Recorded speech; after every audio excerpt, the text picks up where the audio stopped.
दोस्तों, आज की कहानी है। ये बहू करमजली हाथ धोकर पीछे पड़ जाती है। मेरी बेटियों के दोस्तों, कहानी शुरू करने से पहले अगर हमारे चैनल को सब्सक्राइब नहीं किया हो तो कर लीजिए ताकि आपके पास पहुंचे हर नया वीडियो। मजा आ गया भाभी, इतने दिनों बाद अपने मायके की पानी पूरी खाकर। यहाँ का स्वाद ही कुछ अलग होता है। हमारे शहर में तो ऐसा मिलता ही नहीं। वहाँ तो आलू डालती नहीं है पानी पूरी में और कहते हैं बेस्ट पानी पूरी। मैं तो कहती हूँ कभी हमारे गांव की पानी पूरी खाकर देख ले। कोई तो बड़े शहरों के शोले वाली पानी पूरी भूल जाएंगे। भाभी, मेरा तो पेट इसी से भर गया। मैं तो रात को खाना भी नहीं खा पाऊंगी। अब छोटी ननद मीनू पानी पूरी के सटकारे लेते हुए कह रही थी, बिल्कुल सही कहा तुमने मीनू, यहाँ की पानी पूरी की बात ही निराली है। ऐसा कह ही रही थी कि बड़ी सुधा को ध्यान आता है कि शीतल ने अभी तक एक भी पानी पूरी नहीं खाई। इसलिए वह शीतल से कहती है, अरे भाभी आप भी खाओ ना, यूं ही हमें खिलाती रहोगी तो सारा खत्म हो जाएगा और आपके हिस्से में एक भी नहीं आएगा। अरे नहीं दीदी, आप लोग खाओ, मैं तो बाद में भी खा लूंगी। मैं भला यहाँ से कहाँ जा रही हूँ, मैं तो कभी भी खा लूंगी। और वैसे भी रात खाना बन के तैयार है और मैं भी पानी पूरी से पेट भर लूंगी। तो वो खाना कौन खाएगा? रहने दीजिए दीदी, मैं फिर कभी खा लूंगी। अरे ऐसे कैसे अपनी भाभी को छोड़ दूं जिन्हें पानी पूरी बेहद पसंद हो। रात का खाना हम लोग सुबह के नाश्ते में खा लेंगे। भाभी, अब खाना बर्बाद होने की बिल्कुल टेंशन मत लीजिए और जल्दी से अपना बड़ा सा मुंह खोलिए। भाभी छोटी ननद मीनू शीतल को कहती हैं।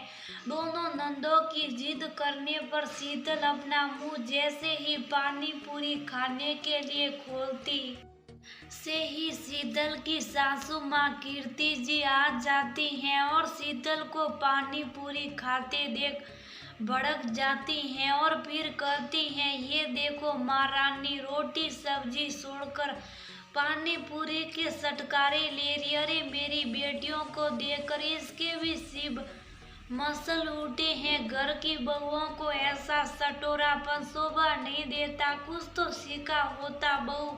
2 दिनों के लिए मेरी बेटियां अपने मायके क्या आती हैं, इसके तो जीभ लपलपा जाते। बाजार से दही कचौड़ी चाट समोसा आते हैं मेरी बेटियों के लिए और ये महारानी है कि पहले ही जाकर मुंह बाए खड़ी हो जाती हैं।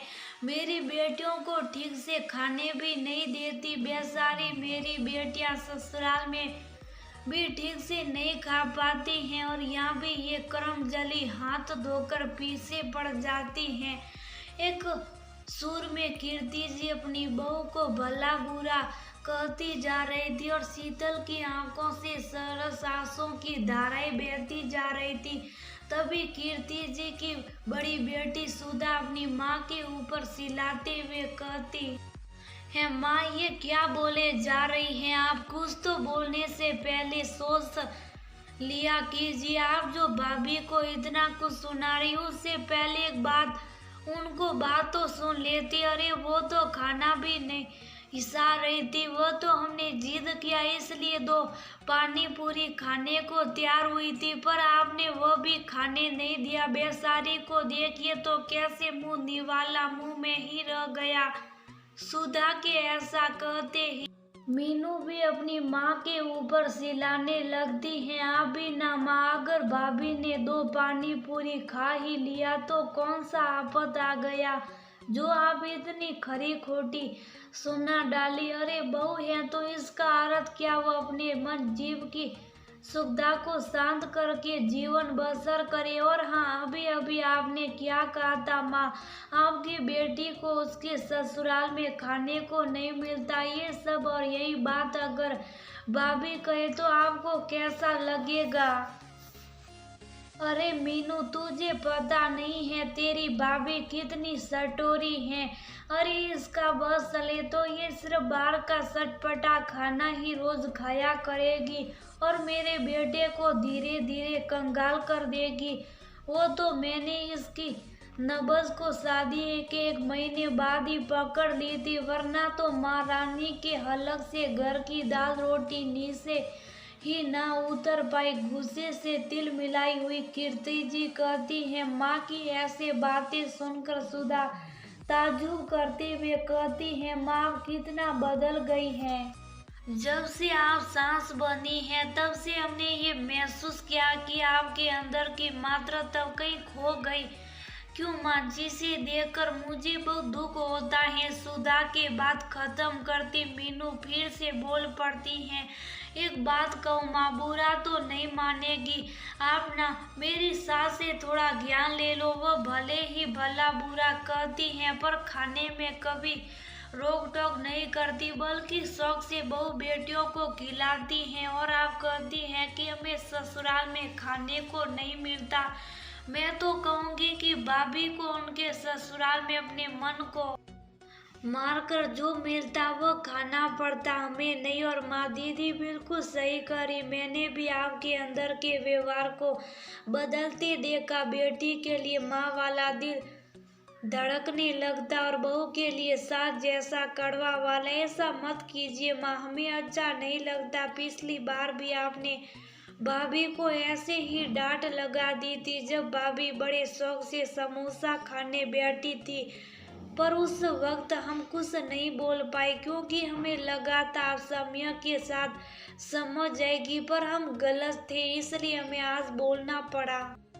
दोनों बेटियों की बातें सुनकर कीर्ति जी थोड़ी आहत हो जाती हैं और बूझे आवाज में कहती हैं, अब यही दिन देखने को रह गए थे जिस बेटियों के सुख के लिए माँ बोल रही, आज उसी बेटियों की नजर में एक माँ बुरी साबित हो रही है। अरे माँ, आपको बुरा साबित नहीं कर रहे हम लोग, बस बच्ची बात बता रही। सुधा माँ का हाथ पकड़ कर कहती है, सुधा तुम लोगों को पता नहीं है कि तुम्हारी माँ भी ऐसे ही जीवन गुजारी है। इन बहुओं के नसीब में ऐसा ही लिखा होता है। हमें खुद से ज्यादा परिवार की खुशियों ख्याल रखना पड़ता है, तब जाकर कई जीवन गुजर बसर हो पाता है। माँ फिर वही पुरानी बातों को लेकर बैठ गई। अरे अब समय बदल गया है माँ, तो क्या वही साथी हैं जो आपके साथ हुआ था वही भाभी के साथ भी हो। अब हर किसी को मन की आज़ादी का संपूर्ण अधिकार है माँ। मैं ये नहीं कहती कि भाभी को पूरी तरह से आज़ाद कर दो, पर हाँ, जहाँ जरूरत है वहाँ तो उन्हें अपने मन की करने दीजिए। मुझे ये भी पता है माँ की भाभी को आपसे बहुत कुछ सीखना, पर ऐसे नहीं। जहाँ गलती होती है वहाँ बेशक आप गुस्सा करो, डांटो, और जहाँ प्यार दिखाना वहाँ अपने ममता के सामने रखो। सुधा प्यार से माँ को समझते हुए कहती है, हाँ माँ, दीदी बिल्कुल ठीक करिए ध्यान से। दोनों बेटियों की बात सुनने के बाद कीर्ति जी कहती हैं, अच्छा मेरी माँ ठीक है, मैं ही शायद अपनी बहू के साथ संगति कर रही थी, पर अच्छा हुआ जो तुम लोगों ने मेरी आंखें खोल दी। फिर कीर्ति जी दोनों बेटियों के सिर पर हाथ रखते हुए कहती हैं, सच कहते हैं बड़े बुजुर्ग, जब बेटियां अपनी घर गृहस्थी बखूबी निभाने लगती हैं तो वह माँ की भी माँ बन जाती हैं। फिर शीतल को अपने पास बुलाती हैं और उसके हाथ को पकड़कर कहती हैं, माफ कर दे बहू। फिर भावुक होते हुए माँ जी कहकर शीतल कीर्ति जी के सीने से लग